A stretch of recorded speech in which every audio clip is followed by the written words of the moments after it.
Bueno, muchas gracias a Federico Zamora, el presidente de la Asociación Blockchain, y a la diputada Joana Obando por esas palabras de apertura. Oficialmente entonces damos por iniciado la agenda del día de hoy y tengo el gusto entonces de presentarles a Alberto Chávez. Ha habido miembro de las criptocantinas, un evento que nosotros como Asociación Blockchain siempre hemos apoyado mucho. Alberto tiene una diversa experiencia que abarca desde la ingeniería biomédica hasta el Big Data y el blockchain. Él nos va a hablar hoy sobre la evolución de los activos digitales y Alberto también es colaborador del medio de comunicación de criptoactivos Being Crypto. Alberto, muchísimas gracias. Bueno, gracias.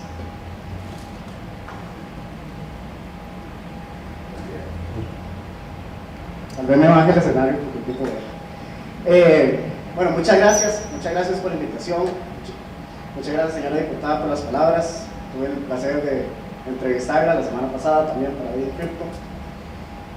Mi nombre es Alberto Chávez, yo soy Product Manager, trabajo en el área de cripto desde hace 4 años más o menos. Empecé en cripto hace todavía más, igual que muchos de ustedes, probablemente en el rabbit hole de Bitcoin, de XRP o de cualquiera, ¿verdad? Y desde entonces me ha encantado todo el ecosistema de cripto y específicamente de blockchain y tecnología de libro distribuido, que son las evoluciones que ha habido. Y bueno, me pidieron hablar de esto y encantado, porque la evolución de activos digitales realmente no es algo lineal, es una explosión cámbrica de proyectos y experimentos, ¿verdad? Un poco de Being Crypto, que es la empresa que vengo representando. Being Crypto es uno de los top 3 medios digitales de noticias sobre cripto y blockchain. Estamos en más de 13 idiomas, somos una empresa de 260 personas en más de 62 países. Tenemos más de 10 millones de visitas mensuales y bueno, hoy en día estamos haciendo un gran esfuerzo por llegar más allá, llegar a las regiones, llegar a los proyectos locales y darle visibilidad a todos estos esfuerzos que suceden alrededor del mundo, ¿verdad? Que no todo es Estados, no todo es Europa, no todo es Singapur, sino todo lo que está sucediendo y específicamente en Latinoamérica hoy en día. Antes mencioné esto y esto es nada más ahí informativo, explosión cámbrica a nivel evolutivo, biológico, hay una fase donde nada más explota y todas las familias de animales que conocemos hoy en día nacen en el mismo periodo, ¿verdad? Y nadie se lo puede explicar, pero nada más hubo una explosión evolutiva. Y eso es exactamente lo que pasó a nivel de activos digitales cuando sucedió lo que se puede considerar el Big Bang de activos digitales, que es Bitcoin, obviamente, ¿verdad? Bitcoin es el primero de muchas cosas, es el primer protocolo de confianza, es la primera red peer-to-peer, sin un tercero, como mencionaron antes. Es la primera vez que podemos tener registros distribuidos, es la primera vez que hay una aplicación práctica de blockchain que funciona. Y como dijeron antes, es un stack tecnológico, ¿verdad? Esto todavía lleva más historia de ahí atrás, pero definitivamente que Bitcoin está al aire todavía funcione, ¿verdad? Es un momento, es el Big Bang a nivel de activos digitales. Para hablar de la evolución, como pueden ver, mi presentación es un poco rara. Es muy difícil hablarla de manera lineal, porque todo empieza a irse hacia muchas ramificaciones al mismo tiempo. Entonces me tomé el tiempo, y era un proyecto que tenía en la cabeza desde hace años, de empezar a mapear cada una de las evoluciones y cada uno de los inventos que hubo. Aquí estoy metiendo 2014 a 2009, porque realmente suceden muy pocas cosas relativamente, porque todavía Bitcoin es muy joven, ¿verdad? Y tenemos la primera transacción de Bitcoin, que fue por 2 pizzas, que hoy en día nos reímos de eso. Y empiezan a nacer, ¿verdad? Después de Bitcoin, más o menos 2 años después, empiezan a nacer los primeros forks, las primeras redes que intentan mejorar o cambiar ciertas cosas de Bitcoin. Por ejemplo, Namecoin, Litecoin, lo que hacen es agregarle memoria a cada uno de los blocks, ¿verdad? Y vienen a presentarse como un Bitcoin killer. Hoy sabemos que obviamente no, pero vienen a hacer mejoras, ¿verdad? Y ahí, así es como son los procesos evolutivos, ¿verdad? Empiezan mutaciones hasta que tenemos un monstruo totalmente diferente. 2012 o 2013 nace XRP, por ejemplo, que ya es un monstruo diferente, no usa blockchain, usa Distributed Ledger Technology, ¿verdad? Tecnología de libro distribuido, enfocado en payments, enfocado en banca. Eso causa que mucha gente los odia, ¿verdad? Porque va en contra de la ideología de Bitcoin, tecnoanarquistas, como digo yo, ¿verdad? Pero bueno, existe y es proyectos que desde un principio empiezan a ver el sistema financiero como necesitamos regularlos y así va a funcionar, ¿verdad? Sin regulación no podemos accesar a la banca, y desde el 2013 empiezan a ver eso. Increíblemente Dogecoin también empieza en el 2013, totalmente lo opuesto, ¿verdad? Es como empiezan los meme tokens, ¿verdad? Que ya es algo totalmente puro marketing y que el token tiene valor según su comunidad y empiezan a hacer cosas muy interesantes. NFTs, increíblemente NFTs empiezan bastante jóvenes, sin embargo no hay mucho avance por ciertos años, pero en los primeros NFTs hay como dudas de cómo empiezan. Hay gente que dice que son los color coins, en este caso era Bitcoin, que en el metadata le ponían colores diferentes, entonces había Bitcoins rojos, había Bitcoins azules, Bitcoins morados y solo podía gastar los rojos en ciertas cosas. Entonces aquí empiezan los primeros experimentos de la no fungibilidad de activos, ¿verdad? No puedo gastar el Bitcoin rojo en algo que solo me recibe Bitcoin azul. Sin embargo, ya en el 2014, sobre la red Namecoin sale lo que se considera realmente el primer NFT, que es Quantum, que ya es una imagen, ¿verdad? Es un arte digital ya puesto sobre una red y se considera el primer NFT. Increíblemente el área de gaming es súper importante para cripto. No sé si en algún momento lo han pensado, pero todos los juegos tienen su propia economía. Y yo siempre molesto de que en algún lugar hay un Jerome Powell de Warcraft, ¿verdad? Hay alguien que es el banquero central de todos estos juegos porque alguien decide cómo funcionan estas economías en supply y demanda. Sarutobi es el primer juego que involucra cripto y es el primero de muchas cosas. Me pareció impresionante, bueno, ver esta historia. Sarutobi ya tenía skins sobre Bitcoin Ledger, entonces vos podías comprar skins. Entonces técnicamente es el primer juego que usa NFTs. En Sarutobi vos podías ganar sats por cada cosa que hacías, entonces también es el primer juego que es de game to earn, play to earn. Perdón, ok. Y bueno, en 2014 básicamente empezamos con ese tipo de experimentos de que son todavía, hoy en día en retrospectiva, son bastante simples, pero ya empiezan las ramificaciones hacia cada uno de los lados de la evolución. Vamos a irnos un poco más afuera. 2015 es como, finales de 2014-2015 es el momento en que ya los bancos y las enterprises empiezan a volver a ver blockchain, específicamente blockchain, no tanto cripto, como una posibilidad y como una tecnología bastante disruptiva. Entonces en el 2015 donde se funda Hyperledger. Hyperledger en sí no es una red, es un consorcio entre IBM y Linux y se dedican a crear muchas aplicaciones de blockchain sobre muchas redes. Existe Hyperledger Fabric, Besu, Quorum, ¿verdad? Hay muchas iteraciones de Hyperledger, pero es bastante interesante la parte de Enterprise, ¿verdad? Que no involucra cripto, no es como que podemos comprar el token, sin embargo usa blockchain technology y a nivel regulatorio y a nivel regulado es bastante grande. También en el 2014 se funda una empresa muy importante hoy en día que se llama R3. R3 es un consorcio bancario, se fundó para investigar las aplicaciones de blockchain para la banca. Empezó fundado por 20 bancos, un mes después eran 60 y 3 meses después eran 120 bancos. Y bancos, estamos hablando a nivel global, ¿verdad? Entonces, R3 desde entonces, y más tarde lo van a ver, pero es parte de los que están involucrados en todo lo que es CBDCs, todo lo que es capital markets, todo lo que está sucediendo en TradeFi, ¿verdad? Tokenización de bonos, tokenización de stocks a nivel regulado, sucede básicamente en estas dos redes. A nivel de tokens de pagos, empezamos a tener otras opciones como Stellar, NEO, Dash, empiezan a salir los privacy tokens. Privacy tokens, como ustedes saben, y probablemente lo van a ver después, Bitcoin es trazable, ¿verdad? Si vos haces transacciones en Bitcoin, cualquiera puede llegar y ver tu historial y conectar los wallets y saber. Privacy tokens se usa un tipo de firma diferente en la que no puedes trazar quién firmó esa transacción. Entonces esto es muy parecido y aquí es donde se empieza a acercar, digamos, a lo que sería un verdadero cash digital, ¿verdad? Un efectivo digital donde todas las transacciones son anónimas. El primero Monero, por cierto, y después empieza así Cash y hay otras. A nivel de stablecoin se empieza a probar con tener monedas estables, o sea, se empiezan a dar cuenta que la volatilidad es bastante grande y que se ocupa ciertas monedas estables y empiezan a existir los primeros proyectos de stablecoin que es Newit, por ejemplo, BitUSD, y estos eran colateralizados con cripto. Los primeros stablecoins realmente eran colateralizados con Bitcoin, colateralizados con Ethereum. 2013 pasó algo muy importante también, se publicó el white paper de Ethereum, y ahí es donde realmente la gente empieza, muchas diferentes empresas y diferentes fundaciones y experimentos empiezan a lidiar con smart contracts. Y aquí no es que Ethereum inventó los smart contracts, ¿verdad?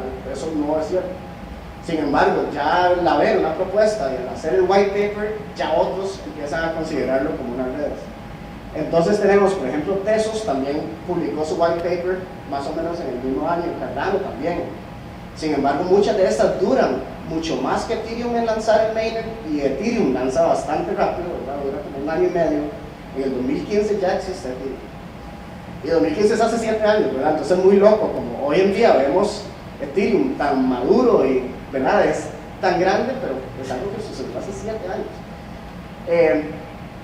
En el lado de NFTs, como ya teníamos avance, muchos de los proyectos de NFTs se empiezan a separar de Bitcoin, porque Bitcoin tiene limitaciones a nivel de data, ¿verdad? A nivel de datos que se puede poner, y además empieza a haber mucha discusión al respecto y empiezan a pasarse a Ethereum, ¿verdad? Como ya existe Ethereum, ya podemos hacer NFTs sobre Ethereum.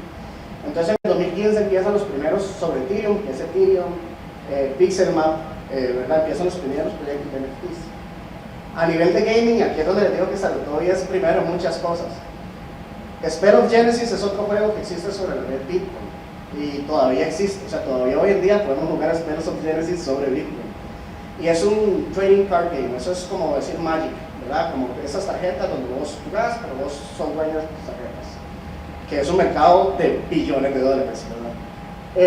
Sarutobi, cuando el developer de Sarutobi aprende sobre Spell of Genesis y que es posible, él crea tarjetas de Sarutobis en el juego Spell of Genesis que son interoperables con su propio juego de Sarutobi. Y este es increíblemente el primer juego, ¿verdad? Y los primeros 2 juegos ya empiezan a ser interoperables. Y esto algunos hasta lo consideran la primera iteración de un metaverso real a nivel de gaming, ¿verdad? Y eso está sucediendo en el 2015. Y bueno, es muy importante hoy en día es todo un mercado, pero ya aquí empezamos a ver donde los developers de gaming empiezan a jugar con interoperabilidad, y eso es algo muy importante.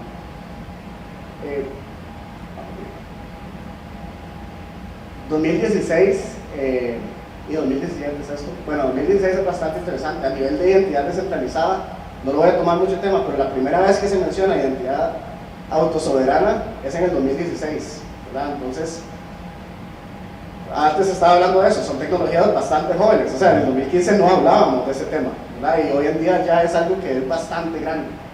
2016, las mismas, R3 lanza Corda.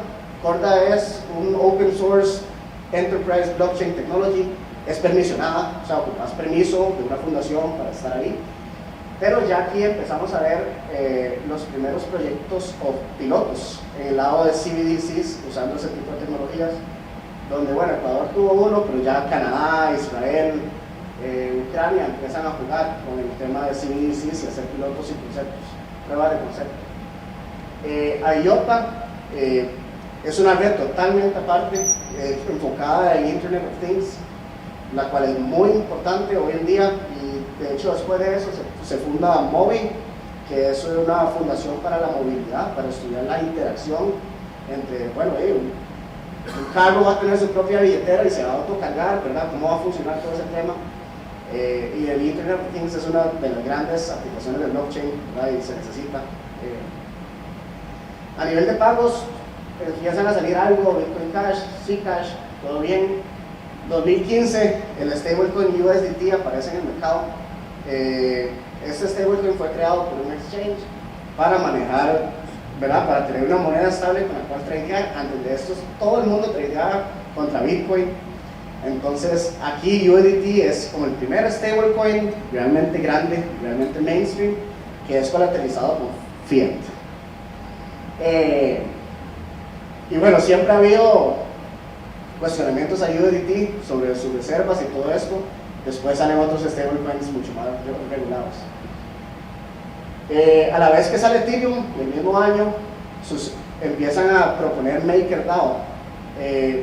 MakerDAO es gigante. MakerDAO son los que hacen el stablecoin DAI, que es lo que se usa, es el stablecoin insignia de todo el área de DeFi. DAI nace en el 2017, más o menos, y es un single collateral coin, lo que se dice. Y en este caso es colateralizado solo con Ethereum, ¿verdad? Entonces empieza a haber un stablecoin que es sobre colateralizado con un cripto, y empiezan a jugar con eso en el área de DeFi. MakerDAO también tiene un token que se llama Maker, y aquí empezamos a ver otras distinciones del uso de monedas, porque técnicamente es de los primeros tokens de gobernanza. ¿Qué significa eso? Que tener este token me da mi poder de voto, ¿verdad? Entonces, cualquier cambio en el código, cualquier cambio en la organización que va a haber, no lo decide alguien, no lo decide un presidente, un CEO o el que sea, lo decide la comunidad, y esto se decide por cuántas personas tienen ese token. Y ese es el principio de eso, y la mayoría de tokens de DeFi son tokens de gobernanza. Es decir, que yo tenga ese token no me da remuneración, no es una acción, no me da nada más que poder de voto. Entonces, el valor de muchas de estas monedas depende de la demanda y de cuánto se esté construyendo y de quiénes están interesados en tener poder de voto sobre esos protocolos. Eso fue en el 2016, Governance Tokens. Como Ethereum salió en el 2015, ¿verdad? Ya empezamos a tener los primeros protocolos sobre Ethereum. RC20 es un protocolo que permite tokens fungibles, permite lanzar tokens fungibles sobre la red de Ethereum. Entonces ya empezamos a salirnos. Antes de esto, todos esos tienen su propia red, ¿verdad? XRP tiene su propia red y usa XRP como utilidad. Tesos, Ethereum, pero ya empezamos a tener tokens de una manera ya protocolizada, ¿verdad? Ya existe un protocolo para crear tokens sobre la red de Ethereum.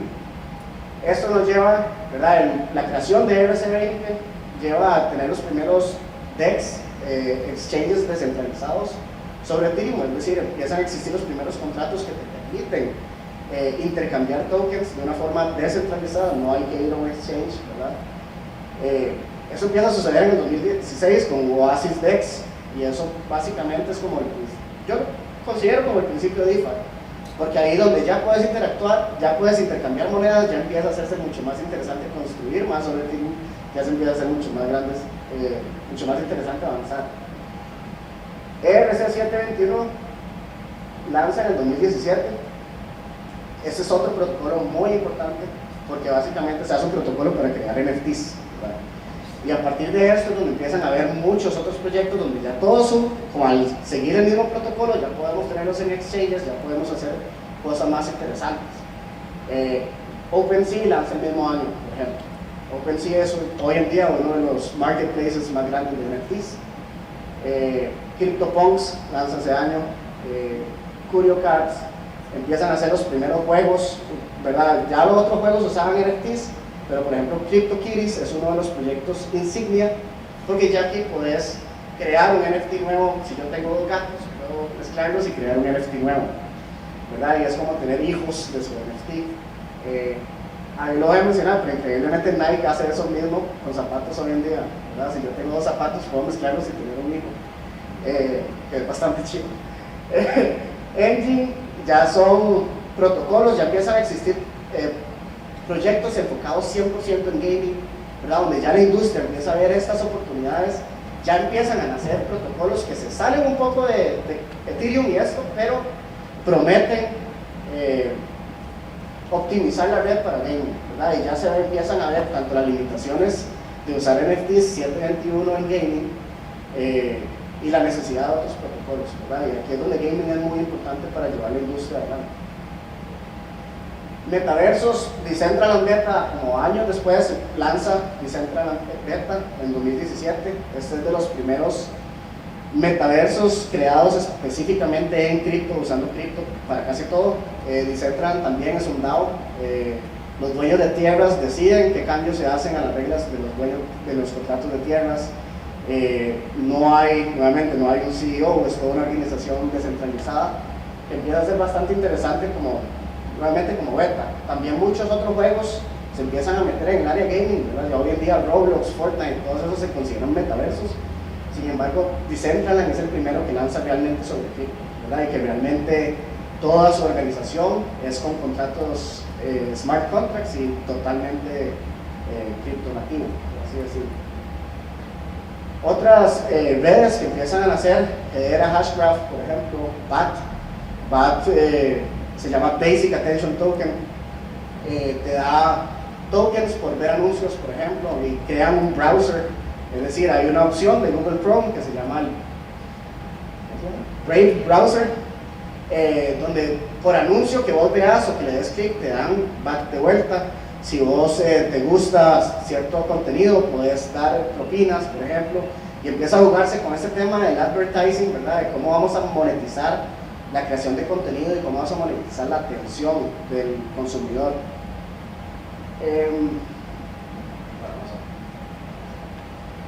2017 también lanza Sovereign, como mencioné antes, la identidad autosoberana, no se menciona hasta 2016, 2017 ya existe una red que hoy en día lleva 5 años existiendo, que es también el proyecto insignia a nivel de identidad autosoberana, que se llama Sovereign en España, y también Alaska, que es una fundación que se dedica a eso. Se crea el Enterprise Ethereum Alliance, o al revés, sí, Enterprise Ethereum Alliance, que nuevamente esto, Ethereum empieza a haber muchas opciones a nivel Enterprise, pero tiene limitaciones, bueno, ¿verdad? Pública, y en ese momento, antes tenía ciertas limitaciones, y Ethereum Enterprise básicamente usa forks de Ethereum para hacerlo a nivel Enterprise, ¿verdad? Entonces, usan la misma tecnología, la misma creación, pero de una forma permisionada, aparte, donde se puede hacer mucho más escalable. Mucha gente critica ese tipo de cosas, pero realmente para muchas aplicaciones Enterprise es necesario, ¿verdad? Que sea permisionada, que no sea pública y que sea altamente escalable, ¿verdad? 2017 hay más, 2018 más proyectos de CBDCs por ahí, pero no todo está muy callado. A nivel de tokens fungibles, 2017 es el año de los ICOs, como pueden ver eventualmente en Ethereum, empiezan a ver como ya podemos hacer tokens, entonces mucha gente empieza a recaudar fondos lanzando tokens para financiar los proyectos que vamos a hacer. Muchas de esas son fundaciones, ¿verdad? Se hacen DAOs una vez, se da tokens de gobernanza de una vez, entonces para protegerse, digamos, regulatoriamente del SEC. Pero algo muy interesante, en aquel lado azul se empiezan a ver los primeros exchange tokens. Binance hace su ICO en el 2017, eso se hace nada, ¿verdad? Hoy en día vemos Binance tan grande, hace nada.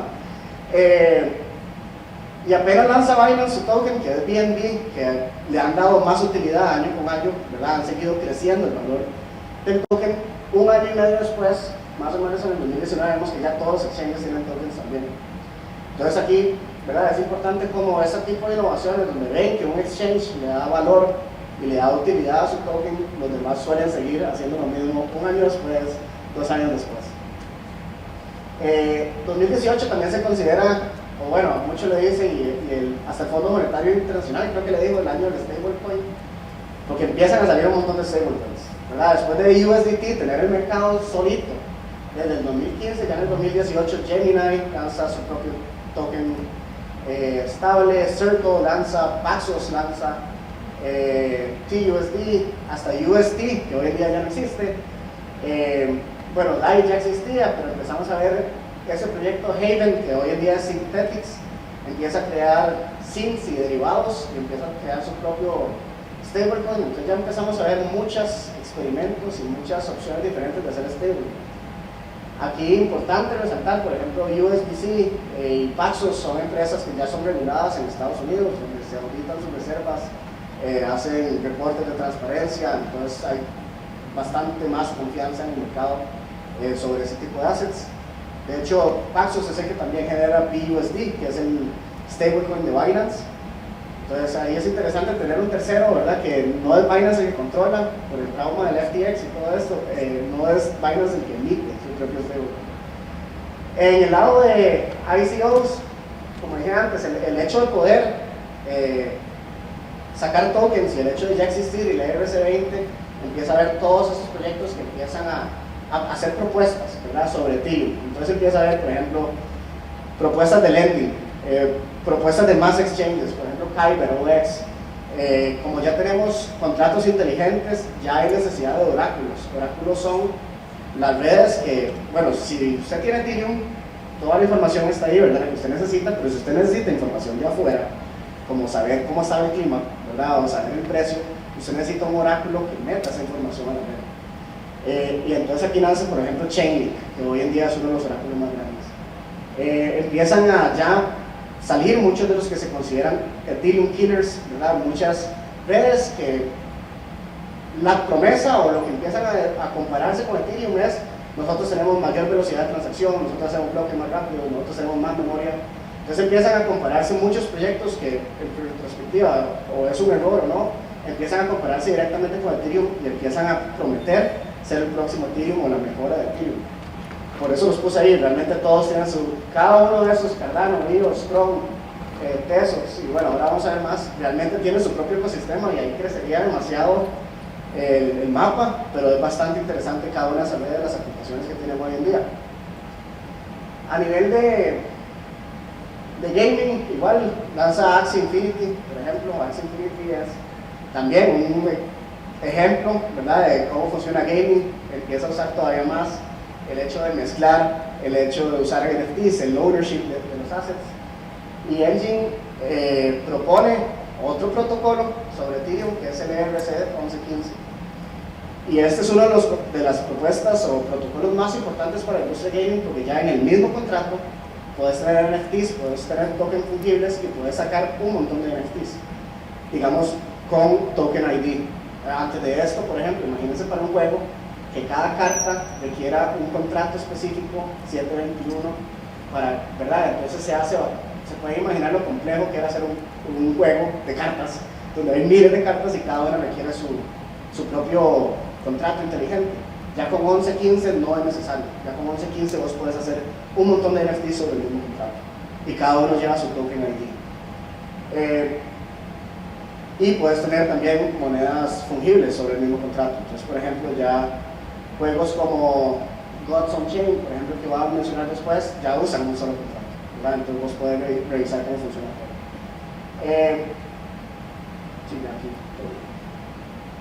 Seguimos creciendo. 2019-2018 empiezan a lanzar, finales de 2018 ya empiezan a lanzar muchos de los proyectos que recogieron fondos en el 2017.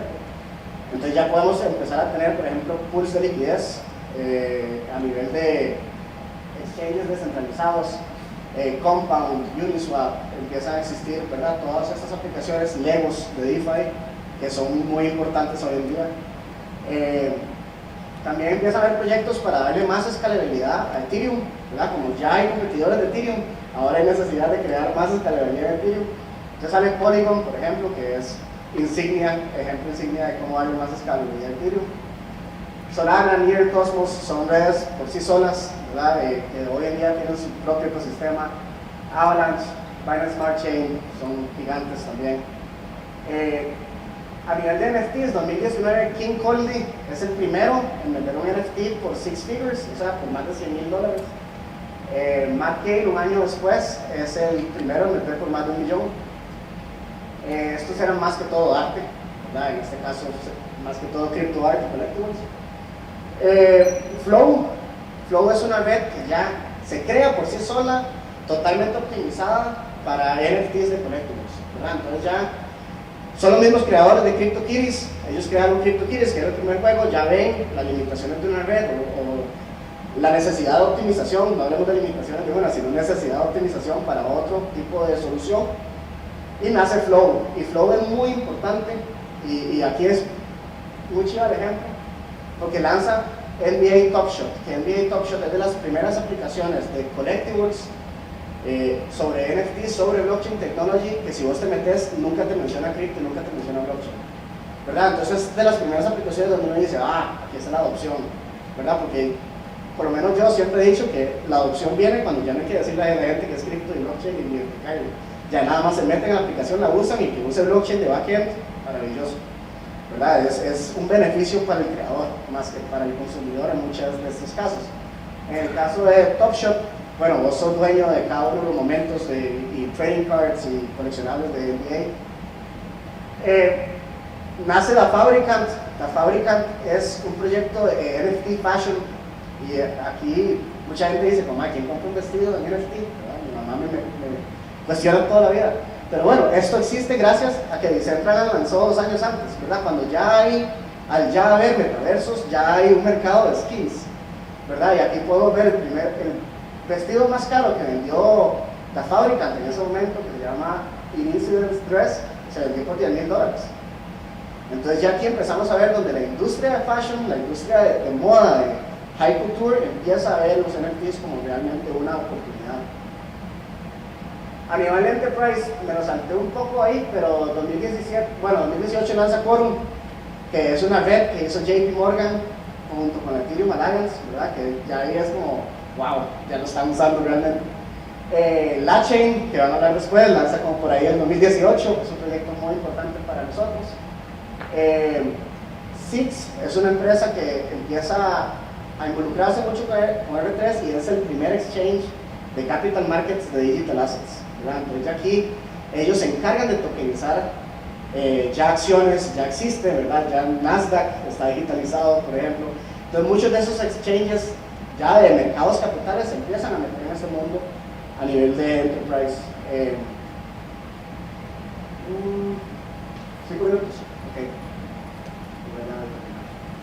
2020 más o menos, donde estamos ahorita, los años de hoy en día, increíblemente eso rojo, esa mancha roja ahí que da miedo, ahí arriba, es todos los proyectos y pilotos de CBDCs que empiezan a partir del 2019-2020. Yo venía siguiendo esto desde hace rato, porque de Corda y todo eso me encanta, pero vemos como a partir del COVID hay un empuje total, ¿verdad?, a digitalizar las economías de los países. A veces asusta, a veces no. Depende mucho de la aplicación, pero bueno, es bastante interesante verlo visualmente cómo crece, ¿verdad? A partir de algo como la pandemia, crece una industria totalmente que no existía hace 5 años. Ya la mayoría de proyectos de DeFi empiezan ya a lanzar para el 2020, que es el DeFi Summer y DeFi Winter, ¿verdad? Lanzan muchas y empiezan a haber clones. Entonces, por ejemplo, lanza Uniswap, ¿verdad? Y su token de gobernanza. Entonces alguien lo crea SushiSwap, que es bastante interesante también, y empiezan a copiarlo, y entonces empieza a existir Yanmex, empieza a existir un montón de lo que se llama Food DeFi, que muchos de esos proyectos hasta duran 2 días, nada más, ¿verdad? Porque lanzan y encuentran un bug y se va al carajo. Entonces también hay un DeFi Winter, eventualmente después, donde se dan cuenta que mucho de esto será mucho hype. Hay proyectos que sí estaban trabajando en algo específico y otra gente llega y copia el código y hace más marketing y logra, ¿verdad?, vender su token, y aquí es donde tenemos un montón de blockchains, por así decirlo. Sin embargo, por ejemplo, para notar la madurez de DeFi, hasta el 2021 se proponen, o bueno, empiezan a nacer las soluciones para productos estructurados, donde ya empezamos a ver tranches, ya empezamos a ver CDPs, ya empezamos a ver baskets de currencies para minimizar el riesgo de inversión. Entonces DeFi apenas está por ahí hoy en día, ¿verdad? Ya los capital markets van súper avanzados, DeFi apenas, porque nuevamente ocupaban un DEX, ocupaban el token, ocupaban, ¿verdad? Todo esto son de todo un avance. NFTs creció demasiado en los últimos 2 años. Kings of Leon, por ejemplo, lanzó NFTs, entonces ya etiquetes, la industria de la música, los Bored Apes lanzaron. Empezamos a tener redes específicas para gaming, como Immutable X, Wax Speed, donde ya tienen juegos casi AAA, ¿verdad? Ya juegos muy grandes. El fashion industry, hoy en día, como les dije, Nike compró una empresa de cripto, Gucci, Adidas, Burberry, Louis Vuitton, todos esos tienen moda en metaversos. Hoy en día, bueno, Sandbox empieza a lanzar. Conclusiones de aquí, y parte de lo que yo quería que vieran, ¿verdad?, al verlo visualmente, ese tipo de crecimientos. El network effect de cripto ya es un hecho, ¿verdad? Ya esto empezó a crecer y la evolución no hay forma de pararla. Hay que entender que muchos experimentos.